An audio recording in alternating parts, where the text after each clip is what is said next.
Hello and welcome to our result segment. Thanks for tuning in. और result season की शुरुआत हो चुकी है और ये शुरुआत आईटी मेजर, जी हाँ, आईटी की बड़ी दिग्गज कंपनियों के साथ हुई है।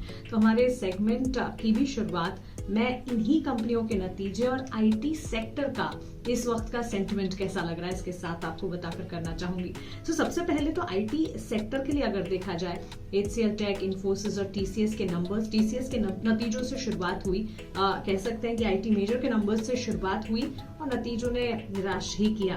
लेकिन अब सेंटिमेंट कैसे नजर आ रहा है इस पर अगर बात करें तो कह सकते हैं कि स्ट्रीट्स का ये मानना था कि quarter to FY24, Q2 FY24 के नंबर्स के ठीक बाद जो है आईटी सेक्टर का मूड जो है, आईटी सेक्टर के सेंटिमेंट जो है ठीक होते हुए दिखेंगे। लेकिन हमारी रिसर्च ये कहती है कि अभी काफी प्री मैच्योर है ये कहना कि worst of the quarter is behind, क्योंकि इस वक्त जो संकेत मिल रहे हैं वो वैसे तो नहीं नजर आ रहे। इसी पर हम आगे बात करने वाले हैं। एक एक करके आईटी सेगमेंट के नंबर्स कैसे रहे वो डाइसेक्ट करके मैं आपके सामने रखूंगी। उसके बाद आपको बताऊंगी कि इस वक्त सिनेरियो आखिरकार ऐसा क्यों नजर आ रहा है।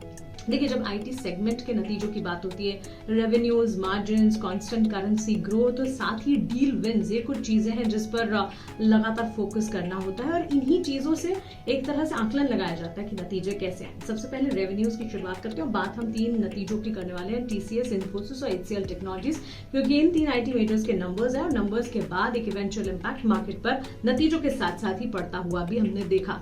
अब अगर आप देखेंगे रेवेन्यू नंबर्स ने क्लियरली एक वीक डिमांड एनवायरनमेंट जो है वो डिपिक्ट किया। इनफैक्ट ये भी कह सकते हैं कि टीसीएस, इन्फोसिस और एचसीएल टेक्नोलॉजीज के नतीजे अनुमान से in the revenue front, constant currency revenue growth की अगर बात करें, यहां पर एक इम्पैक्ट आता हुआ जरूर देखने को मिला। अगर आप देखेंगे टीसीएस और HCL technologies lower than expected revenue growth यहां पर देखने को मिली। और साथ ही अगर आप एचसीएल टेक्नोलॉजीज की बात करें, नतीजे देखने को मिले थे on the face of it अच्छे, लेकिन बावजूद इसके एचसीएल टेक्नोलॉजीज के कंपनी के स्टॉक प्राइस ने रिएक्ट जरूर किया, लेकिन उससे कुछ ज्यादा फायदा मिलता हुआ नहीं दिखा। इन्फोसिस की अगर बात करें, better than expected numbers post होते हुए दिखे, लेकिन गाइडेंस में जो कटौती है इस पर भी नजर होनी चाहिए, जिस पर आगे हम बात करेंगे।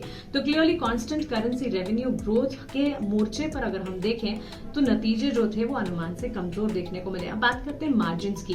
देखिए, कंपनी ने रेवेन्यू के फ्रंट पर डिसअपॉइंट किया, लेकिन मार्जिन्स के फ्रंट पर तीनों कंपनियों ने एक्सपेक्टेशंस को भी बीट किया। ऑपरेटिंग मार्जिन्स अगर कंपनियों की बात करें एक्सपांड होते हुए दिखे ड्यूरिंग द क्वार्टर, और इसकी सीधी सीधी वजह भी थी। अगर ट्रिगर्स की बात करें, इसके पीछे की रीजनिंग की बात करें, cost optimisation, better utilisation, headcount reduction, ये सारी की सारी चीजें थी। और साथ ही डिस्क्रिशनरी स्पेंडिंग में कटौती की है आईटी कंपनियों ने, जिसके चलते मार्जिन्स हमने देखा कि बेटर देन एक्सपेक्टेशन, अब एक्सपेक्टेशन को, अनुमान को भी बीट करते हुए नजर आए। तो मार्जिन्स के फ्रंट पर नतीजे ठीक रहे। रेवेन्यू की बात हो गई, मार्जिन्स की बात, और अब डील विंस की बात। ऑन डील विंस फ्रंट की अगर बात करें, एचसीएल टेक्नोलॉजीज और इन्फोसिस ने record high deal wins post की। जी हाँ, डील विंस जो है वो स्टैंड आउट होती हुई दिखी Q2 FY24 के लिए इन कंपनियों के लिए। हावेवर इन डील विंस की भी अगर बात करें, इमीडिएटली मटेरियलाइज नहीं होती हुई दिखेंगी, क्योंकि कुछ समय जरूर लग सकता है और इसी के चलते एक सिनेरियो, या कह सकते हैं कि टेन्योर, डील्स का जो नेचर होता है वो लंबा होगा। तो क्लियरली बहुत जल्दी होगा ये कहना कि ये डील विंस जो है इससे बड़ा फायदा मिलता हुआ दिखेगा, लेकिन on the face of it deal wins के फ्रंट पर नतीजे अच्छे ही देखने को मिले। कंपनियां काफी कुछ कर रही हैं, लेकिन एक और ट्रिगर है जिस पर सभी की नजरें हैं और वो है रिडक्शन इन एम्प्लॉयज। जी हाँ, हम सब ये जानते हैं डील विंस के सिनेरियो स्ट्रॉन्ग रहे, हेडकाउंट रिडक्शन है जो है वो रिफ्लेक्ट होता हुआ दिखा, यानी कि लगातार जो ले ऑफ्स के सिनेरियो दिख रहे हैं आईटी में, इस पर नजर होनी चाहिए। इसका सीधा ये मतलब है कि डिमांड और एग्जीक्यूशन एनवायरनमेंट जो है वो म्यूटेड है।